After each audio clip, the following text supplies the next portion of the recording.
নমস্কার। আশা করছি আপনারা সবাই ভালো আছেন।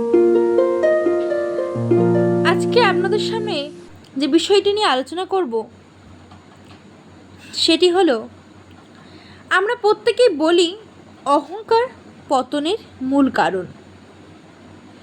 তো কিভাবে এই অহংকার দূর করা সম্ভব সে বিষয়ে আজকে এই উপস্থাপনা। যদি এই প্রশ্নটি সকল মানুষের মধ্যে জাগ্রত থাকে তাহলে দূরীভূত অবশ্যই সম্ভব। অহংকার প্রকৃতপক্ষে নেই বললেই চলে, কিন্তু ব্যক্তির যথার্থ ইচ্ছা আগ্রহ না থাকার কারণেই এটি অনুভূত হয় না। এই অহংকার দূরীভূত করার 3টি পন্থা আছে। 1. কর্মযোগ, 2. জ্ঞানযোগ, 3. ভক্তিযোগ। কর্মযোগে অপরের সুখ বিধানের মাধ্যমে নিজের ভোগ ও ঐশ্বর্যের ইচ্ছা দূরীভূত হয়।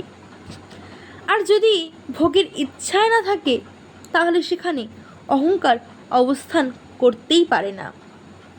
তেমনভাবে জ্ঞানযোগে ব্যক্তির নিজের মন, বিবেক ও বুদ্ধি দ্বারা বুঝতে হবে তার নিজের কোনো সম্বন্ধই নেই, সেই সৎ স্বরূপের সাথেই তার প্রকৃত সম্বন্ধ। এভাবে বিনষ্ট হয় অহংভাব। আর ভক্তিযোগে ভগবানই আমার, সংসার আমার নয়, সংসারের প্রতি বিরাগী ও ভগবানের প্রতি অনুরাগী হলেই অহংকার নষ্ট হবে। এই 3টি ভাবেরই পরিণাম একই, অর্থাৎ ভাব অহংকারের লয় হয়।